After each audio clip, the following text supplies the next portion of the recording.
Assalamualaikum warahmatullahi wabarakatuh. Waalaikumsalam warahmatullahi wabarakatuh. Bismillahirrahmanirrahim. Alhamdulillahirabbil alamin. Alhamdulillahilladzi sadaqana wa'dah wa awrasana al-ardha natabawwa'u minal jannati haitsu nasha' fa ni'ma ajrul 'amilin. Asyhadu an la ilaha illallah wahdahu la syarika lah wa asyhadu anna sayyidana wa maulana Muhammadan 'abduhu wa rasuluh la nabiyya wa la rasula ba'dah, amma ba'du. Para asatidz yang saya hormati, jamaah sekalian yang dirahmati Allah Subhanahu wa taala. Alhamdulillah pada subuh hari ini kita bersama-sama bisa hadir di dalam majelis ta'lim ini. Mudah-mudahan kehadiran kita ini ikhlas karena Allah Subhanahu wa taala, sehingga Allah lah yang memberikan balasan yang terbaik untuk kita semuanya. Salawat dan salam semoga senantiasa tercurahkan kepada baginda Nabi sallallahu alaihi wa alihi wa sahbihi wasallam yang telah membawa risalah Islamiyah sehingga kita semuanya termasuk bagian daripada umatnya. Mudah-mudahan kita semuanya mendapatkan syafaatnya di yaumil qiyamah. Amin ya rabbal alamin. Jemaah sekalian, hari ini biasanya kita pada majelis subuh di masjid ini kita membaca kitab Nashaihul Ibad yang disusun Syekh Nabi Al-Bantani yang merupakan syarah beliau terhadap kitab Imam Ibni Hajar Al-Asqalani. Namun hari ini karena masih rangkaian daripada bulan Maulid, bulan Rabiul Awal, saya dalam bulan Rabiul Awal itu tidak membaca kitab lain selain membaca kitab Maulid. Berusaha memfokuskan diri lebih mengenal kepada baginda Nabi SAW di dalam kitab-kitab sirah ataupun kitab-kitab yang ditulis oleh para ulama yang khusus menjelaskan tentang baginda Nabi, mulai daripada beliau lahir sampai diutus sampai kepada mempelajari akhlak-akhlak beliau. Walaupun waktu yang lebih lama lagi, umpama 1 tahun kita fokuskan untuk membaca kitab itu dalam pertemuan 1 minggu sekali umpamanya, maka itu pun tidaklah akan menyelesaikannya. Tetapi kita berusaha minimal dalam 1 bulan itu lebih lagi mempelajari dan mengkaji hal-hal yang berkaitan dengan baginda Nabi. Oleh sebab itu pada pagi hari ini kita tidak membaca kitab Nashaihul Ibad, kita membaca kitab yang berkaitan dengan Nabi. Hari ini kita baca kitab An-Ni'matul Kubra 'alal Alami fi Maulidi Sayyidi Waladi Adam yang disusun oleh Imam Ibnu Hajar Al-Haytami. Jadi Imam Ibnu Hajar Al-Haytami, beliau itu adalah ulama besar, guru dari penulis kitab Fathul Mu'in. Kitab Fathul Mu'in itu ditulis oleh Syekh Zainuddin Al-Malibari. Syekh Al-Imam Zainuddin Al-Malibari, penulis kitab Fathul Mu'in dalam bidang ilmu fikih. Beliau punya guru beliau itu namanya Imam Ibnu Hajar Al-Haytami. Nah, Imam Ibnu Hajar Al-Haytami termasuk ulama besar yang menulis banyak kitab, baik itu kitab fikih juga kitab yang lain. Nah, termasuk beliau juga menulis kitab tentang sejarah Nabi. Beliau beri judul An-Ni'matul Kubra 'alal Alami fi Maulidi Sayyidi Waladi Adam lil Imamil Alimil Allamati Shihabuddin Ahmad Ibni Hajar Al-Haytami Asy-Syafi'i rahimahullahu taala yang wafat pada tahun 974 Hijriah. A'udzubillahi minasyaitonir rajim. Bismillahirrahmanirrahim. Qul bi fadlillahi wa bi rahmatihi fabidzalika falyafrahu huwa khairum mimma yajma'un. Allah berfirman, qul, katakanlah olehmu wahai Muhammad, bi fadlillahi, dengan karunia dari Allah, wa bi rahmatihi, dan dengan rahmatnya Allah, fabidzalika falyafrahu, maka dengan yang demikian itu falyafrahu, hendaklah mereka semuanya bergembira. Imam Ibnu Abbas, seorang ulama besar ahli tafsir di zaman sahabat, yang beliau itu punya keistimewaan yang banyak di hadapan Nabi, pernah dipegang Nabi dadanya seraya didoakan Nabi secara khusus berkaitan dengan ilmu, bahwa Nabi memegang dadanya lalu Nabi berdoa, Allahumma faqihhu fid din wa 'allimhu ta'wil. Ya Allah, jadikan Ibnu Abbas ini orang yang faqih dalam ilmu agama, wa 'allimhu ta'wil, dan ajarkanlah ia tentang ta'wil, yakni tentang tafsir Al-Qur'an. Nah, beliau Ibnu Abbas ini menjelaskan tentang makna ayat tadi, qul bi fadlillahi wa bi rahmatihi fabidzalika falyafrahu huwa khairum mimma yajma'un. ayat ini berbicara yang dimaksud, kata Imam Ibni Abbas, yang dimaksud karunia Allah dalam ayat ini maksudnya adalah al-ilmu. Jadi beliau berkata, qul bifadlillahi, maksudnya katakanlah Muhammad kepada umatmu itu dengan ilmunya yang datang dari Allah, wa birahmatihi, dan dengan rahmatnya Allah Subhanahu wa taala. Beliau menafsirkan yang dimaksud rahmat dalam ayat ini adalah diutusnya baginda Nabi sallallahu alaihi wa alihi wasallam. Kenapa? Karena kata Imam Ibnu Abbas, di sini ada kata rahmat, yang dimaksud rahmat itu adalah baginda Nabi, karena dalam ayat yang lain Allah menjelaskan tentang Nabi, wa ma arsalnaka illa rahmatan lil alamin. Nah, rahmatan lil alamin baginda Nabi. Oleh sebab itu dalam ayat ini adalah perintah Allah. Makna perintah Allah di sini, wahai Muhammad, katakanlah kepada umatmu dengan karunia Allah, yakni dengan ilmu, kemudian dengan rahmatnya Allah, yakni dengan diutusnya engkau sebagai nabi, fabizalika falyafrahu, maka dengan demikian hendaklah mereka semua bergembira. Oleh sebab itu bulan Maulid ini siarnya gembira. Kita menghilangkan semua perkara yang bisa merusak mood kita, yang bisa merusak kegembiraan dan kebahagiaan kita, atau paling tidak kita mengalahkan semua perasaan di dalam hati selain daripada kita membesarkan rasa gembira kita kepada baginda Nabi sallallahu alaihi wasallam.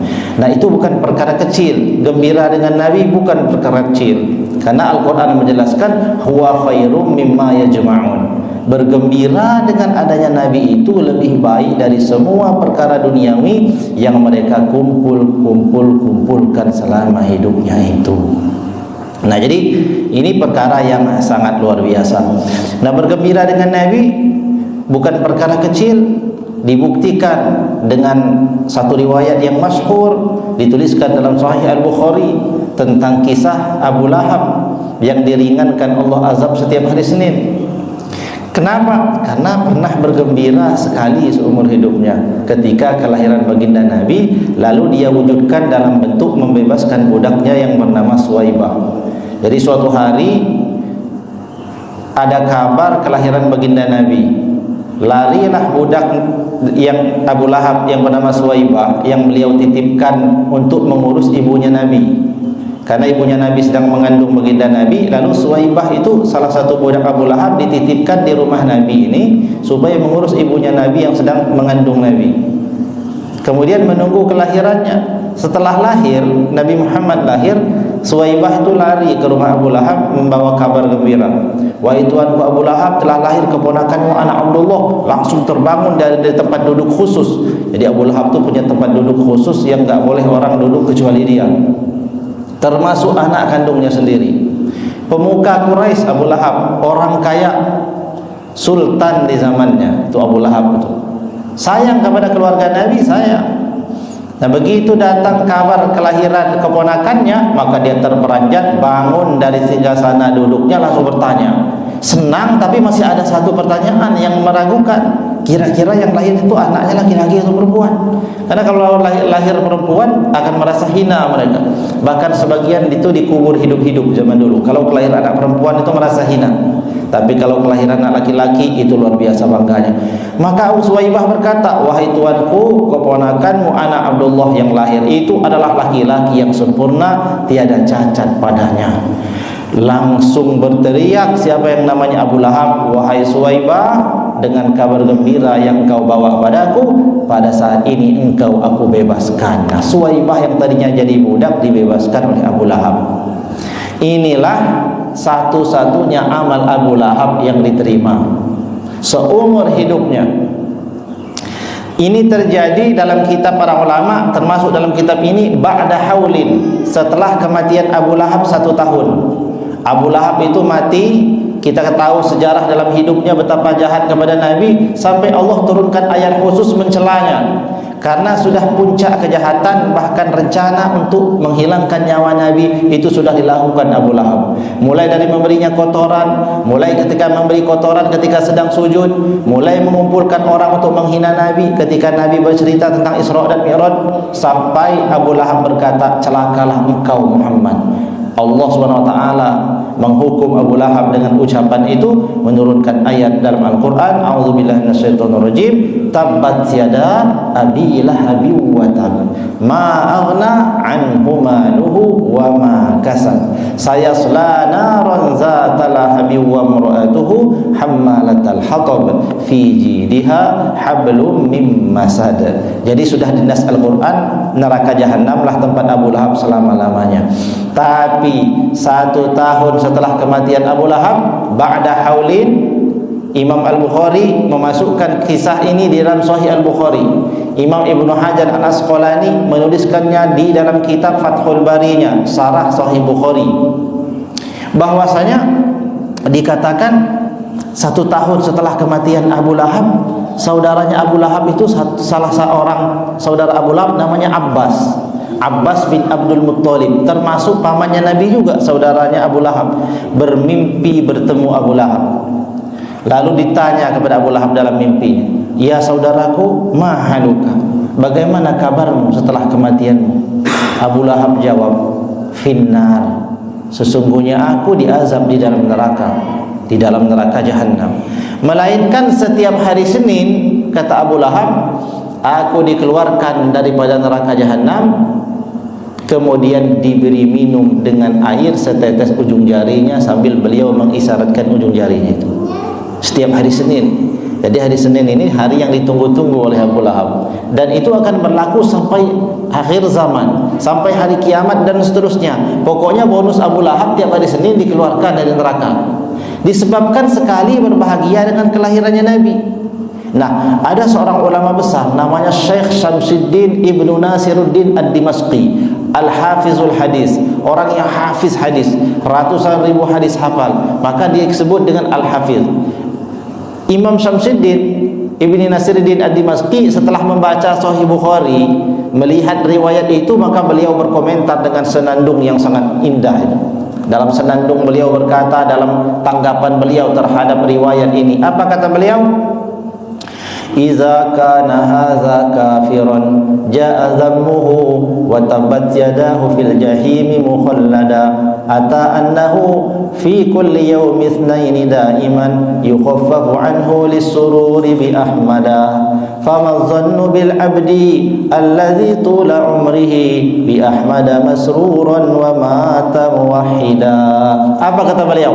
Jikalau ini saja Abu Lahab orang kafir, sejahat-jahatnya orang kafir yang ditempatkan dalam neraka jahanam kekal selama-lamanya, dikeluarkan setiap hari Senin, diringankan azabnya disebabkan pernah sekali seumur hidupnya berbahagia dengan Nabi, famazzannu bil abdi alladzi tula umrihi bi ahmada masruran wa mata muwahhida. Maka bagaimanakah kiranya pendapatmu jikalau yang berbahagia dengan Nabi itu bukan orang kafir, tapi orang yang seluruh kehidupannya ia senang berbahagia dengan Nabi, dan dia mati dalam keadaan beriman kepada Allah Subhanahu wa ta'ala. Tentulah dia adalah orang yang berhak mendapatkan syafaatul uzma, syafaat terbesar dari baginda Nabi, berupa kebebasan dari azab neraka. Mudah-mudahan kita semuanya dengan kegembiraan yang ada di dalam hati kita dengan adanya baginda Nabi SAW. Hakikat maulid itu tiap hari sebenarnya, tidak hanya di bulan maulid, tapi bulan maulid ini kita memberi momen kepada Nabi supaya kita lebih intan mempelajarinya. Mudah-mudahan usaha kita itu yang tulus, yang ikhlas, ingin mendapatkan ridha Allah SWT, diterima Allah, dan kita mendapatkan syafaat baginda Nabi sallallahu alaihi wa alihi wasallam. Amin ya rabbal alamin. Kemudian selanjutnya hadirin, kita ini ingin mencintai Nabi, dan mencintai Nabi itu penting. Para sahabat terdahulu ketika mendengarkan hadis tentang keutamaan amal itu senang. Siapa sholat subuh berjamaah, duduk-duduk saja tidak pulang setelah sholat sampai waktu terbit matahari. Setelah terbit matahari dia sholat 2 rakaat, namanya sholat isyraq, maka dia akan mendapatkan pahala seperti pahala orang yang haji dan umroh, sempurna, sempurna, sempurna. Mendengar itu sahabat senang dikerjakan. Mendengarkan apalagi daripada pahala berjihad di jalan Allah, mereka senang, mereka lakukan. Tapi tidak sesenang ketika mendengarkan salah satu dari hadis Nabi, bahwa Nabi bersabda, kamu nanti di hari kiamat bersama siapa yang kamu cintai. Siapa yang kita cintai, kita akan bersamanya. Kita cinta orang tua kita, kita akan bersamanya. Kita cinta anak kita, kita akan bersamanya. Selama ada satu ikatan, kasabnya adalah iman. Maka ketika kita benar mencintai Nabi, maka kita akan bersama Nabi. Tetapi cinta kita kepada Nabi itu tidak mungkin akan tumbuh secara mendalam jikalau kita tidak mengenal kepribadian daripada baginda Nabi sallallahu alaihi wasallam. Oleh sebab itu usaha kita ya kita baca kitab Nabi tentang Nabi supaya kita mengenal Nabi.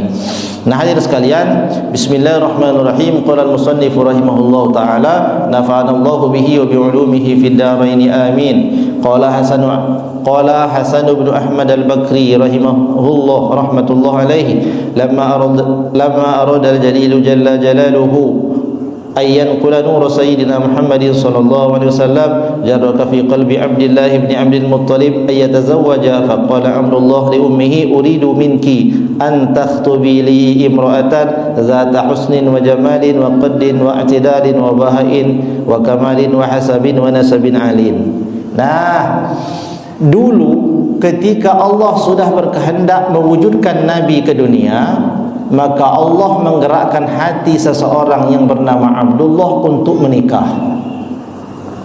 Oleh sebab itu timbul keinginan dalam hati Abdullah ayahnya Nabi untuk menikah. Abdullah ini kalau kita buka lagi sirahnya panjang pula, karena daripada anak Abdul Muttalib yang terbaik Abdullah itu, yang pernah hampir dikorbankan pada berhala-berhala dahulu, karena dicari orang terbaik pada zamannya akan dipersembahkan. Ternyata yang keluar Abdullah, tapi semua orang tidak setuju. Abdullah orang yang disayangi, orang yang paling tampan, orang yang paling baik, orang yang paling cerdas di zamannya, sehingga orang zaman jahiliyah enggak setuju kalau Abdullah itu yang dikorbankan, sehingga dia ditebus. Satu kali ditebus dengan 100 unta, nanti ditebus lagi, diundi lagi siapa yang bakal dikorbankan, keluar nama Abdullah lagi, ditebus lagi dengan 100 ekor unta, terus diulang lagi, diundi lagi siapa yang dah harus dikorban, keluar Abdullah lagi. Walhasil terus menerus keluar Abdullah sampai menghabiskan kurang lebih dalam beberapa riwayat itu 1000 ekor unta untuk menebus Abdullah. Ini orang terbaik ya, bakal melahirkan Nabi. Akhirnya selamat Abdullah. Nah Abdullah ingin menikah, berkata pada ibunya, wahai ibuku, carikanlah untukku sebagai seorang istri, seorang perempuan yang memiliki sifat disebutkan. Satu, husnin, yang baik akhlaknya, wa jamalin, tampan rupanya, yakni memiliki wajah yang cantik, wa qaddin wa i'tidalin, orang terkenal di masyarakat termasuk orang yang adil, wa bahain wa kamalin, dia termasuk orang yang sempurna dan terhormat dari sisi nasabnya dan memiliki nasab yang mulia.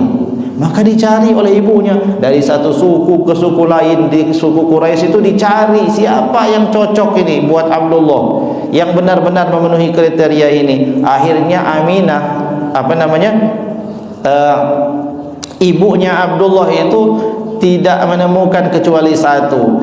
Maka beliau katakan, summa annaha darat ahya'a Quraisyin wa banatil Arabi falam yu'jibha illa Aminatu bint Wahbin. Sudah keliling ke berbagai negeri, utamanya di negeri-negeri Arab dan di pada suku-suku termulia yang jelas nasabnya itu suku Quraisy. Itu masih diketahui dan masyhur nasabnya sampai kepada Nabi Adam alaihi salam. Jadi tidak mau mencari yang itu siapa, bapaknya siapa, ada, neneknya siapa, ada, sampai buyutnya enggak tahu lagi. Nah, itu enggak masuk ke kriteria. Dicari yang nasabnya tinggi, yang masih dikenal sampai kepada Adnan, itu yang disepakati. Adapun yang diperselisihkan para ulama dari Adnan sampai ke atas ke Nabi Ibrahim dan sampai ke Adam. Tapi ditemukan riwayatnya adalah riwayat yang masyhur. Walhasil apa kata ibunya Abdullah? Falam yu'jibha illa Aminatu bint Wahbin. Dari seluruh yang dicari tidak ada yang memenuhi kriteria itu kecuali satu yang memiliki tanda, yakni dia adalah seseorang yang bernama Aminah binti Wahab. Dialah ibunya baginda Nabi sallallahu alaihi wa alihi wasallam. Datang lagi kepada Abdullah, "Wahai Abdullah, anakku telah aku temukan. Dia adalah Aminah." Dijawab oleh Abdullah, faqala ya ummahu unzuriha marratan thaniyatan.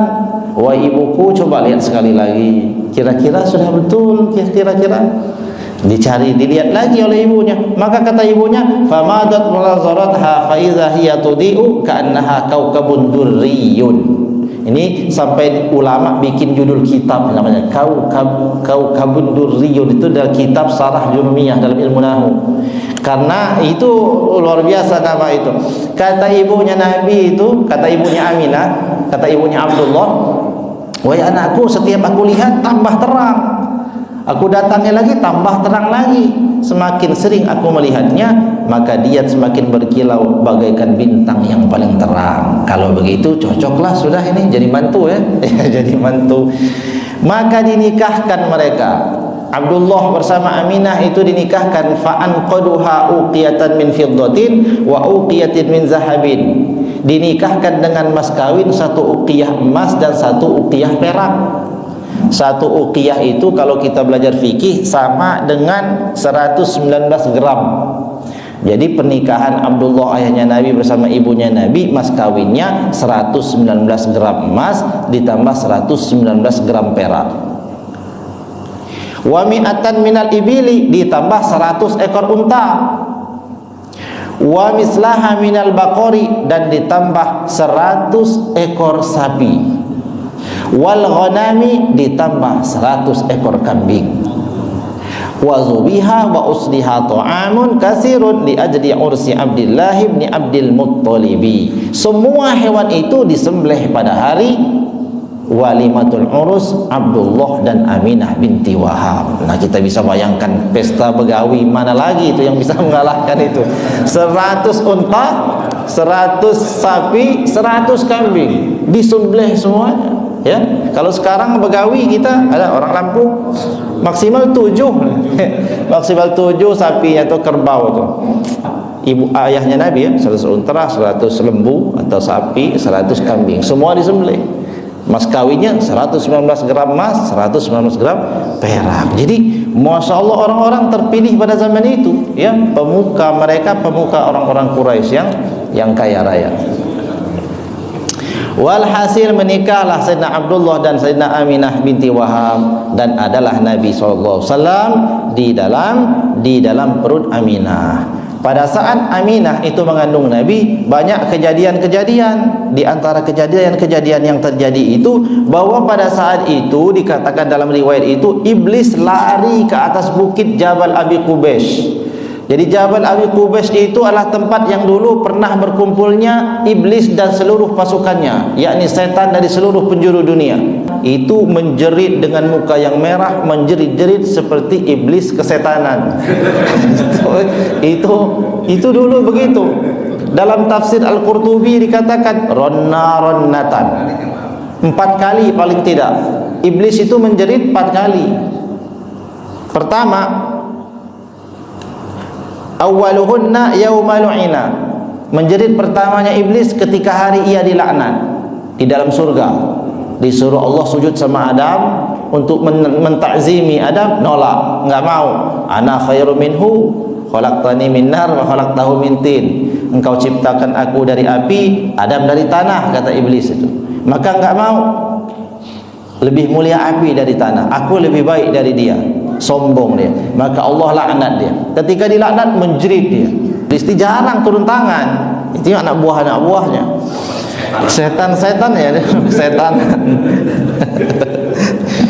Jadi pertama menjeritnya ketika dilaknat. Yang kedua, wahina uhbita ilal ardi, ketika dia diusir dari surga ke bumi. Sudah dilaknat menjerit, diusir lagi dari surga menjerit lagi.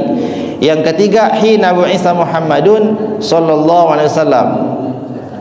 Yang ketiga adalah hari ketika ia dilahirkan baginda Nabi, diutus baginda Nabi. Ketika Nabi sudah diketahuinya ada dalam perut Aminah, itu menjerit-jerit dia. Datang dia, berkumpul dia, naik ke atas Jabal Abi Qubays, berkumpul semua setan dari seluruh penjuru dunia, sampai nanya, apa yang terjadi wahai komandan? Nah, kira-kira gitu. Kalau di dalam kalimat kitab begini, wa soha sohatan wa ronna ronnatan fajtama'at ilaihi syayatinu min kulli janibin wa qalu man ladzi nazala bik, wahai komandan, ada apa ini? Qala wailakum, berkata dia, celaka kamu semua ini, telah akan terbit daulah yang akan menghancurkan semua yang sudah kita bangun selama ini. Orang-orang yang sudah hampir di penjuru neraka itu akan diselamatkan, dan penyelamatnya sudah ada di dalam perut ibunya. Menjerit-jerit seperti orang yang kesetanan tadi itu. udah enggak jelas sudah. Nah, jadi yang ketiga, ketika Nabi sudah ada dalam perut ibunya. Yang keempat, wahina unzilat ummul kitab, ketika diturunkan ummul kitab surat Al-Fatihah. Jadi itu 4 kali itulah setan itu menjerit. Nah, ketika baginda Nabi sudah ada dalam perut ibunya, banyak kejadian-kejadian, di antaranya setan-setan pada menangis, menjerit, kecewa. Kemudian iblis pun putus asa ya. Iblis saja bisa putus asa. Nah, kemudian datang para nabi dan para rasul menemui ibunya Nabi. Ketika Nabi sedang dalam kandungan ibunya, setiap malam bermimpi Aminah didatangi oleh para nabi. Para nabi, para rasul datang mengucapkan salam kepada Nabi. Padahal Nabi masih ada di dalam perut ibunya. Maka itu adalah perkara-perkara yang sangat luar biasa terjadi pada Nabi. Kemudian sampailah kita pada kisah kelahirannya Nabi. Pada zaman menjelang kelahirannya Nabi itu banyak kejadian-kejadian yang sangat menakjubkan. Di antara kejadiannya itu adalah mendekati kelahirannya Nabi, dihancurkan oleh Allah Subhanahu wa taala Abrahah dan pasukannya, yakni pasukan bergajah yang dikisahkan dalam surat Al-Fil. Al-Kisah, zaman dahulu ada seorang raja namanya Abrahah. Abrahah ini raja yang ada di Yaman. Iri dengan kota Mekah, karena kota Mekah itu makmur, maju. Setelah diteliti, kenapa kok bisa maju Mekah itu? Ternyata dilihat setiap tahun orang dari berbagai penjuru negara datang ke kota Mekah untuk berhaji. Oh, kata Abrahah, ini masalah rupanya. Ada kotak kecil ini yang di Ka'bah itu. Kalau begitu kita pindah saja Ka'bah ini, yang di sini dihancurkan, nanti kita bikin Ka'bah di Yaman. Maka datanglah Abrahah bersama pasukan gajahnya itu untuk menghancurkan Ka'bah. Ketika sampai di hadapan Ka'bah, gajah-gajah itu terduduk ketika menghadap pada Ka'bah. Tapi ketika dibelokkan kepalanya ke arah Yaman, lari kencang dia, mau pulang. Tapi Abrahah, raja yang lalim, raja yang zalim, tidak mau kalah akal, berusaha terus-menerus dia supaya dia mau mendekati daripada Ka'bah. Kemudian walhasil datanglah gajah-gajah itu mendekati Ka'bah itu dan betul-betul ingin menghancurkan Ka'bah itu. Maka Allah Subhanahu wa taala mengutus burung yang membawa kerikil melempari orang-orang yang ada pada saat itu, sehingga mereka itu menjadi orang yang hancur lebur seperti daun yang dimakan ulat. Allah abadikan kisah ini dalam surah Al-Fil. A'udzubillahi minasyaitonirrajim. Alam tara kaifa fa'ala rabbuka bi ashabil fil alam yaj'al kaidahum fi tadlil wa arsala 'alaihim tayran ababil tarmihim bihijaratin min sijil faja'alahum ka'asfin ma'kul. Jadi gajah-gajah itu dilempari oleh burung yang membawa kerikil. Kerikil itu para ulama katakan diambilkan dari neraka. Kemudian kerikil-kerikil yang kecil seperti kelereng itu dilemparkan oleh burung-burung itu. Setiap pasukan Abrahah dan gajah yang terkena, maka dia hancur. Tapi hancurnya tidak langsung mati, tapi hancurnya seperti daun yang dimakan ulat. Kita bisa bayangkan bagaimana daun dimakan ulat. Kalau orang ditembak dor kena kepalanya langsung mati.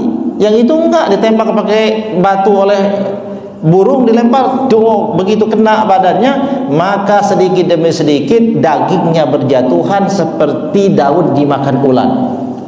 Dalam sebagian kitab tafsir dijelaskan pasukan Abrahah itu sebagian masih bisa lari ke Yaman pulang, tapi tinggal tengkoraknya lagi tapi masih hidup. Begitu lari jatuh daging, tangannya daging jatuh. Mereka lari kesakitan sambil menjerit. Walhasil ada yang sampai ke Yaman, masih sampai, tapi dagingnya sudah habis, tapi nyawanya belum hilang. Begitu siksaan Allah SWT kepada orang-orang yang ingin menghancurkan Ka'bah itu, pasukan Abraha. Itulah makna dalam ayat Al-Quran itu, faja'alahum ka'asfim ma'kul, jadilah mereka seperti daun yang dimakan ulat. Walhasil Abraha gagal total.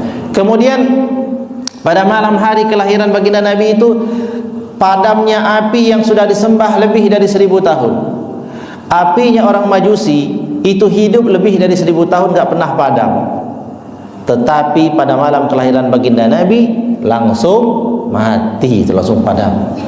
Kemudian semua patung-patung yang ada di kaum Ajam, yang di luar Arab, yang juga yang ada di Jazirah Arab, yang ada di dalam Ka'bah, itu semuanya mankusan, semua tersungkur pada pagi harinya. Walhasil berhala pada saat itu habis.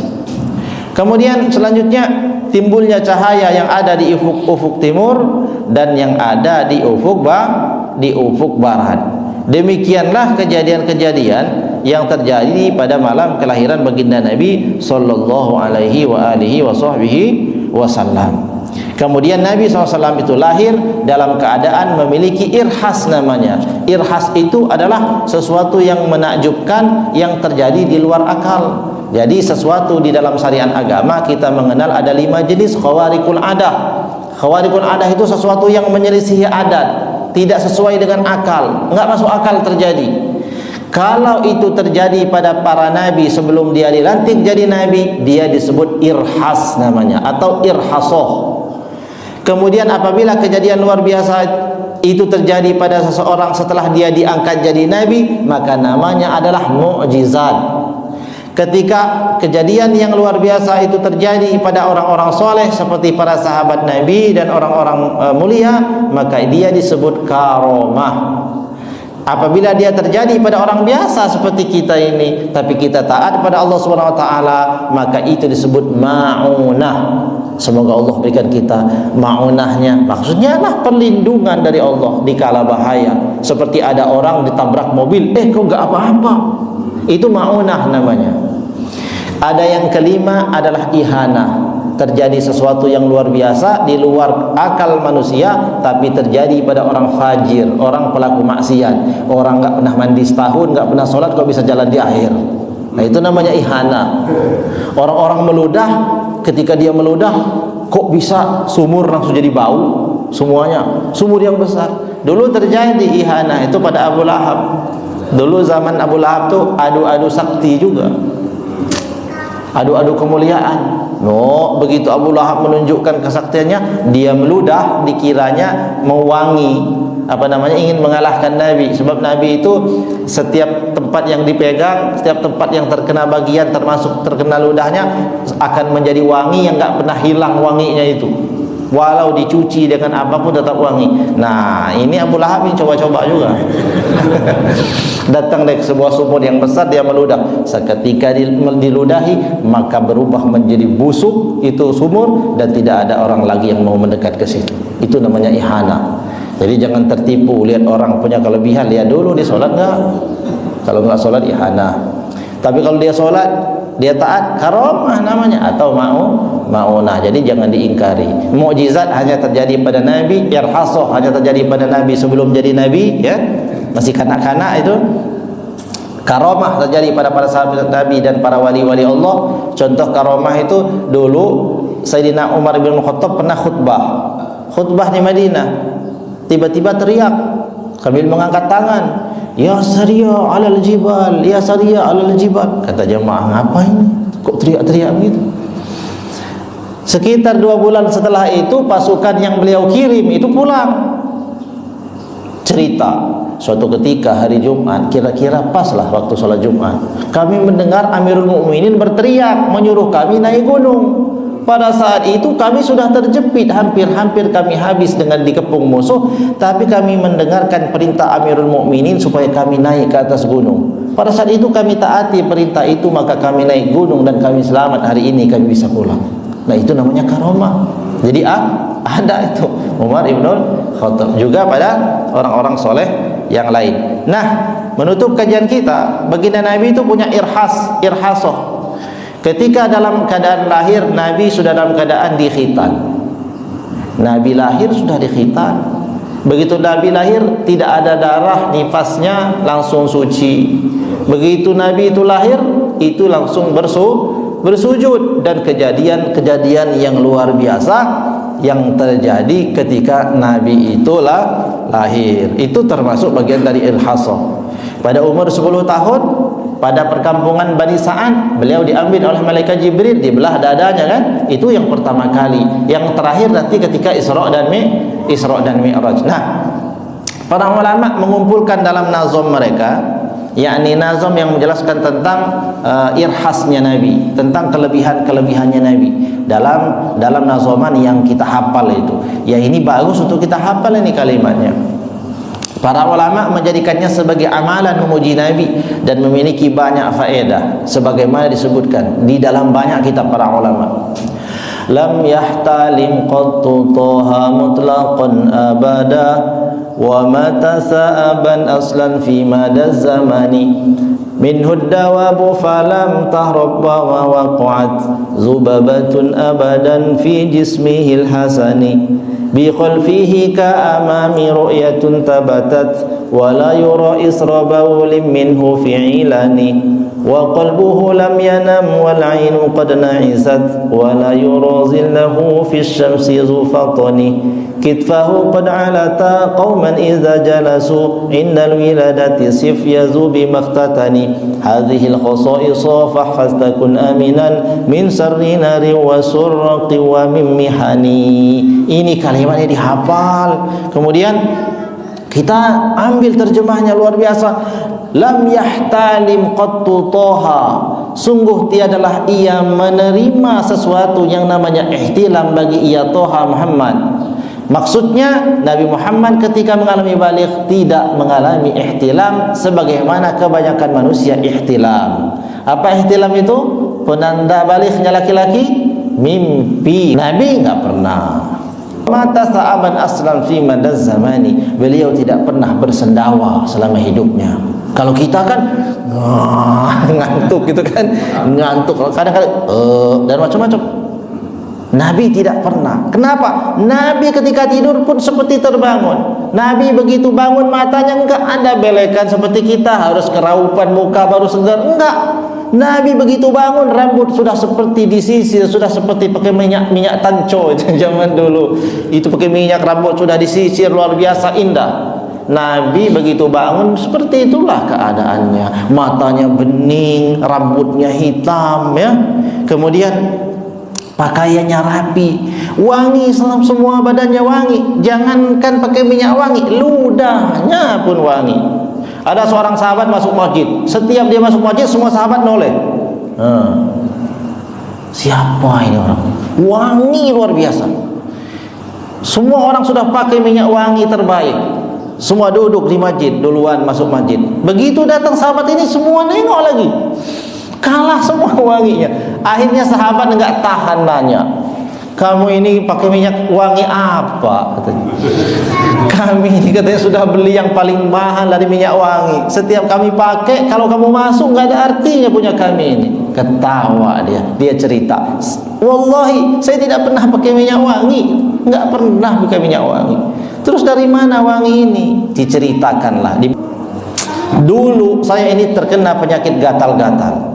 Saya berobat ke tabib kemana-mana nggak pernah sembuh. Walhasil saya ini hampir putus asa dengan penyakit kulit. Saya datang kepada Nabi, ya Rasulullah, saya punya penyakit. Ini penyakit kulit luar biasa, sudah lamanya mengganggu ibadah saya. Kalau sholat harus garuk-garuk, ya, karena tidak khusyuk. Lalu kata Nabi, buka bajumu. Dibuka oleh dia bajunya. Lalu Nabi meludah ke atas tangan Nabi, diusap Nabi seluruh tubuhnya dengan ludahnya Nabi, disisakan sedikit saja. Kenapa? Ya Rasulullah, jangan habiskan semua ini.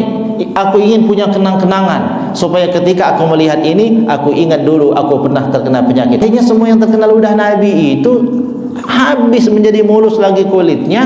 dan tersisa wangi yang luar biasa yang tidak pernah hilang, walaupun dicuci berapa kali pun wangi itu tidak mau pergi. Itulah yang wangi itu. Maka para sahabat, oh kalau begitu pantas, itu namanya wangi yang abadi daripada ludah baginda Nabi. Jadi ludah baginda Nabi begitu ya. Nah, kalau ludah kita jangan coba-coba. Bangun pagi belum sikat gigi keluar ludah, kita usap-usapkan ke badan. Nah, yang ada laler datang ya. Nah, apalagi orang tidur ngiler tuh. Nah, jadi seperti itulah Nabi ya. Wa mata sahabat asal bin zamani min huddawabu falam tahrab wa ma waqa'at. Nabi itu kalau duduk ada serigala datang ke depannya diam. Jinak, serigala yang ganas, serigala padang pasir datang ke hadapan Nabi diam. Ya kan? Min huddawabu falam tahrab wa ma waqa'at zubabatun abadan fi jismihil hasani, dan badannya seluruh kehidupannya seumur hidup tidak pernah dihinggapi oleh lalar. Kalau kita lalar masuk mulut kita. Lalar itu kan suka identik pada hal-hal yang kotor, yang masih ada kotornya walau sedikit. Nabi enggak pernah dihinggapi lalat. Seumur hidupnya belum pernah lalat ada datang kepada Nabi. Ya. Min huddaw falam taraba maqat zubabatun fi jismil hasan hazil khasa'is fahfastakun aminan min sarri nari wa surraqi wa min mihani. Inilah nazaman kelebihan yang menjelaskan tentang baginda Nabi. Maka hafalkanlah nazaman ini, maka dengan engkau hafalkan engkau terjaga dari keburukan api yakni kebakaran, dan dari keburukan daripada pencurian. Ini nazamnya. Inilah kelebihan nabimu yang mulia itu yang terjadi sebelum ia dilahirkan. Semoga kita semuanya diberikan Allah keselamatan di dunia ini, dipanjangkan umur kita dalam kebaikan, dalam ketaatan, dijauhkan dari segala macam penyakit, dan kita diberikan kesehatan, dan dalam kesehatan itu kita gunakan untuk ibadah pada Allah. Dan penutup kajian kita, marilah kita semuanya bersenang dengan kelahirannya Nabi. Jadi kita senang-senanglah, apapun masalah kita ini banyak. Namanya orang hidup.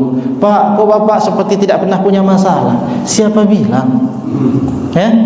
Tidak ada orang yang tidak memiliki masalah itu. Baik masalah apapun, ekonomi, keluarga, dan lain-lain. Ya kan? Pasti semua ada masalahnya. Tapi masalah itu bagi kita yang cinta pada Nabi kecil, ya. Yang besar itu adalah cinta kita pada baginda Nabi SAW. Dan masalah itu kan amal ibadah juga. Ketika menghadapi masalah dengan sabar, itu juga amal ibadah. Jadi jangan kira cuma sholat, zakat, puasa itu ibadah. Tidak. Menahan diri pusing, mikirin anak udah mau bayar SPP, itu ibadah juga. Orang kata Nabi yang pulang ke rumahnya, tidur dia balik kanan, balik kiri, balik kanan, balik kiri, karena nggak bisa tidur, memikirkan akan pendidikan anaknya. Dia bekerja untuk mencari nafkah. Setiap miring kiri, miring kanan, gelisahnya itu Allah membersihkan dosanya. Jadi jangan kira, oh dia sibuk kerja terus gak pernah ngaji. Bisa jadi kan, yang penting dia sholat. Yang penting dia sholat 5 waktu, bisa lah masuk surga, bisa mulia dia. Kenapa? Usaha itu juga termasuk ibadah. Kuncinya adalah sholat, kemudian cinta pada baginda Nabi. Nah demikian saja hadirin yang dirahmati Allah SWT, kajian kita pada pagi hari ini. Semoga Allah SWT senantiasa memberikan rahmatnya pada kita, amin ya rabbal alamin. Kita cukupkan majelis kita dengan lafaz hamdalah dan doa kafaratul majelis. Alhamdulillahirabbil alamin, subhanallah bihamdihi, subhanakallah wa bihamdika, asyhadu an la ilaha illa anta astaghfiruka wa atubu ilaik. Wallahu a'lam bissawab, wallahul muwaffiq ila aqwamit thoriq. Wassalamualaikum warahmatullahi wabarakatuh.